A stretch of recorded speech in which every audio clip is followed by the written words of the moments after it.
पिछले वीडियो में हमने कृषक समाज के संबंध में रॉबर्ट रेडफील्ड के विचारों के बारे में चर्चा कर रहे थे। रॉबर्ट रेडफील्ड ने आगे अपने अध्ययन के दौरान कृषक समाज से संबंधित कुछ विशेषताओं के बारे में भी बताया था। प्रथम विशेषता उसके अंतर्गत बताई उन्होंने कृषि जीवन जीने का एक तरीका, यानी जो कृषक समाज है उसके लिए कृषि ही जीवन जीने का एक तरीका होता है। कृषक वह है जो कृषि को जीवन जीने के तरीके के रूप में अपनाता है। वे ऑफ लाइफ है उसके, एग्रीकल्चर उसके लिए। लंबी पीढ़ियों से उसका परिवार कृषि करके ही अपना आजीविका चलाता है, अपना जीवन निर्वाह करता है। दैनिक उपभोग के लिए जो भी वस्तु हैं वो उपभोग के लिए उत्पादन करते हैं, ना कि बेचने के लिए, यानी उपभोग इकाई है।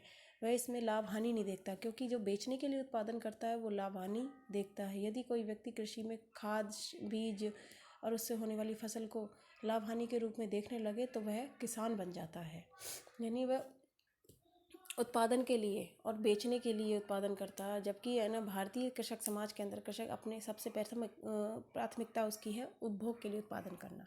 दूसरा है, कृषक भूमि से जुड़ा होता है। कृषक न केवल कृषि भूमि पर रहता है बल्कि उसे अपने श्रम से लाभदायक भी बनाता है। कानून में भूमि का स्वामी होता है। और जो किराए पर खेती करते हैं, जो किराए पर खेती लेके, सभी जानते हैं, हम सभी लोग ग्रामीण परिवेश के हैं, वो कृषि श्रमिक कहलाते हैं, क्योंकि उनकी भूमि पर उनका मालिकाना हक नहीं होता है। वो निश्चित समय के लिए किराए पर निश्चित दर पर लेते हैं, फिर उस पर श्रम करके जो उत्पादन या उपभोग होता है उसका निश्चित भाग मालिक को जाता है, जो भूमि का मालिक होता है। इसलिए वो कृषक नहीं, कृषि श्रमिक होते हैं। कृषक मानसिक तौर पर तो भूमि पर जुड़ा होता है। कृषि भूमि की मात्रा गांव में उसकी प्रतिष्ठा का निर्धारण भी करती है। मतलब जिसके पास जितनी अधिक ज़मीन होगी ग्रामीण परिवेश के अंतर्गत, वह उतना ही बड़ा वर्ग माना जाता है, उतना ही संपन्न माना जाता है। यदि कृषक की भूमि बिकती है तो वह ऐसा समझता है जैसे उसके जीवन और परिवार का कुछ खो गया है, उसका अहम हिस्सा खत्म हो गया है। यानी भूमि बिकना एक शर्म की बात मानी जाती है। कृषि भूमि, अगर कोई किसान अपनी मजबूरी के चलते ही भूमि बेचता है जब उसके आर्थिक परेशानियों का सामना करना पड़ता है। अगला है, ऐसी हमारे समाज के अंतर्गत मान्यता है कृषक समाज में। कृषक स्वयं के लिए उत्पादन करता है, यानी उपभोग के लिए उत्पादन। मैंने आपको बताया ही था, वह बाजार में बेचने के लिए नहीं करता। उसका दैनिक जो है वो कृषि उनके जीवन जीने का परंपरागत तरीका है। कृषि के माध्यम से वो अपने दैनिक उपभोग की वस्तुओं को प्राप्त करते हैं और पूरा परिवार एक ही खेत पर लगातार काम करता है साल भर, तब उन्हें उपभोग के लिए उत्पादन को मिलता है और इतना नहीं बच पाता है कि उसे बाजार में भी बेच सके। इसलिए कृषक स्वयं के लिए उत्पादन करता है। अगला है, कृषक समाज अपेक्षाकृत समरूप समाज है, अर्थात सभी कृषकों का खान पान, रहन सहन, जीवन जीने का तरीका, सामाजिक संरचना में समरूपता पाई जाती है, ऐसा रॉबर्ट रेडफील्ड कहते हैं। अगला है, कृषक समाज अविभेदीकृत और अस्तरीकृत समुदाय है। रेडफील्ड का विचार है कि आधुनिक समाज की तरह उच्चता निम्नता का भेद नहीं पाया जाता। कृषक समाज में ज़्यादा भेद नहीं होते, ज़्यादा स्तरीकरण नहीं होता है। अगली विशेषता है, अपनी कृषि भूमि का स्वयं नियंत्रण करता होता है। कृषक अपनी भूमि का जो है वो स्वयं नियंत्रण करता होता है, उसके उस पर पूरा अधिकार होता है। वह उस भूमि का भूस्वामी भी माना जाता है। अपनी भूमि को किसी भी प्रकार से, किसी भी फसल के माध्यम से वह बोकर अपना उपज प्राप्त कर सकता है, वो उसके लिए स्वतंत्र होता है।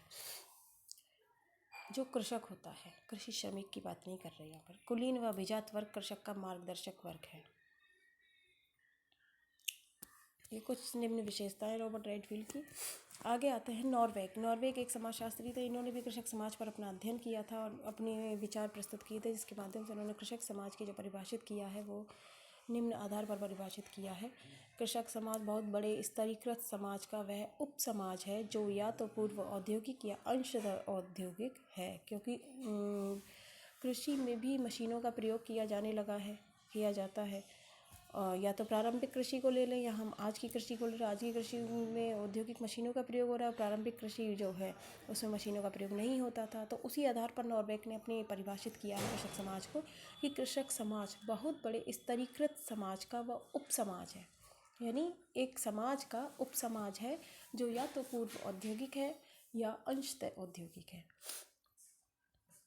अगले विचार हैं थियोडोर शनीन।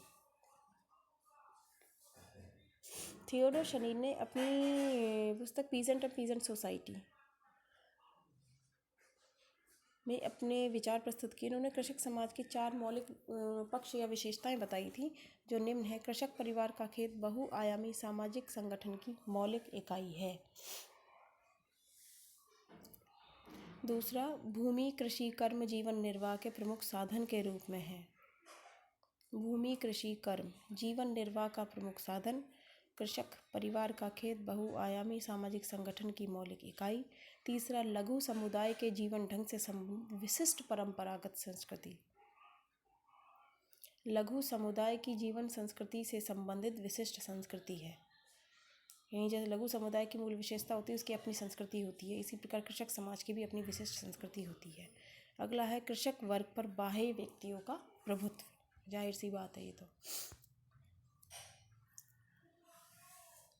तो इस संदर्भ में इन्होंने कहा, और आर्थिक स्थिति निम्न होती है, बाह्य व्यक्ति का प्रभुत्व होता है, इसलिए कि कृषक परिवार उपभोग व उत्पादन की इकाई के रूप में काम करता है। कृषक के कार्य और अवकाश का केंद्र परिवार ही होता है। परिवार के साथ ही वह काम करता है, परिवार के साथ ही अवकाश का उपभोग करता है। यह कृषि जीवन के ढंग को औद्योगिक जीवन के तरीके से भिन्नता प्रदान करती है। यानी औद्योगिक समाज और कृषक समाज में यही भिन्नता है। कृषक समाज अपने परिवार के साथ जीवन यापन करता है, जबकि औद्योगिक समाज में अन्य व्यक्तियों के साथ। शनीन द्वारा वर्णित कृषक समाज का दूसरा पक्ष यह है कि जिसके अंतर्गत कृषि के माध्यम से लोग अपनी आजीविका चलाते हैं, अपने अधिकांश उपभोक्ता आवश्यकताओं की पूर्ति करते हैं। तीसरे पक्ष में इन्होंने कहा है कि इन समाजों की अपनी विशिष्ट पारंपरिक संस्कृति होती है। यानी लघु समुदाय की जिस प्रकार अपनी एक संस्कृति होती है, उसी प्रकार कृषक समाज की भी अपनी एक संस्कृति होती है। इसमें कुछ भिन्नता है रेडफील्ड से इन विचारों में। अगला पक्ष यह है कि क्योंकि रेडफील्ड ने कृषक समाज को समरूप माना है और स्तरीकृत माना है। रेडफील्ड के दृष्टिकोण से भिन्नता व्यक्त करते हुए और आगे कहा है कि कृषकों और रेडफील्ड और लेनिन के दृष्टिकोणों में अंतर पाया जाता है। रेडफील्ड ने कृषक वर्ग, कुलीन वर्ग और अन्य सामाजिक स्तरों के बीच सावयवी संबंधों पर जोर दिया है, लेकिन लेनिनवादी दृष्टिकोण में कृषकों के शोषित वर्ग और शोषणकर्ताओं के बीच पाए जाने वाले संबंधों में अंतर या दरार पर जोर दिया है। कृषक और अकृषक के आपसी संबंधों के बारे में रेडफील्ड और शनीन के विचारों में असमानता पाई जाती है कि कौन कृषक है और कौन अकृषक। दोनों ही मानते हैं कृषक और अकृषक के बीच वह संबंध है जो आंतरिक और बाह्य व्यक्तियों के मध्य होता है। यानी अकृषक तो बाह्य व्यक्ति माने जाते हैं और कृषक वर्ग आंतरिक व्यक्ति माना जाता है। रेडफील्ड का कहना है कि कृषकों के विपरीत प्रकार के लोग यानी अकृषक या कुलीन वर्ग के लोगों के साथ संबंध पाए जाते हैं, जबकि शनीन कहते हैं कि कृषकों की स्थिति अकृषकों की तुलना में नीची होती है और इन पर बाह्य व्यक्तियों का प्रभुत्व होता है। संबंध जो है वो स्वामी और सेवक के हिसाब से होते हैं।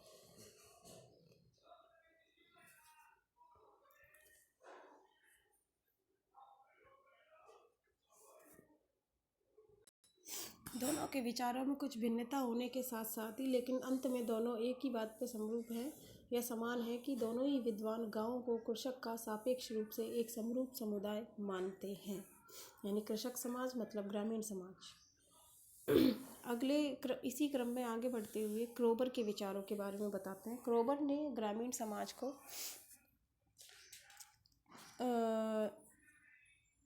दो भागों में बांटा था। क्रोबर ने संपूर्ण भारतीय समाज को एक गोल चक्र में प्रस्तुत करते हुए ये बताया कि आधे भाग में नगरीय समाज और आधे भाग में ग्रामीण समाज है। नीचे तो नगरीय समाज तो एज इट इज़ है, ग्रामीण समाज को उन्होंने दो भागों में बांटा, कृषक समाज और जनजातीय समाज में। और इसे क्रम में प्रस्तुत करते हुए उन्होंने कहा कि सबसे ऊपर नगरीय समाज, फिर बीच में कृषक समाज, तीसरा जनजातीय समाज, और कृषक समाज को एक खंड समाज के रूप में प्रस्तुत किया है, अंश समाज के रूप में प्रस्तुत किया है। इस संदर्भ में इन्होंने परिभाषा भी दी है, कृषक समाज मध्यवर्ती स्थिति में इसके एक और जनजातीय समाज तो दूसरी ओर नगरीय समाज आता है।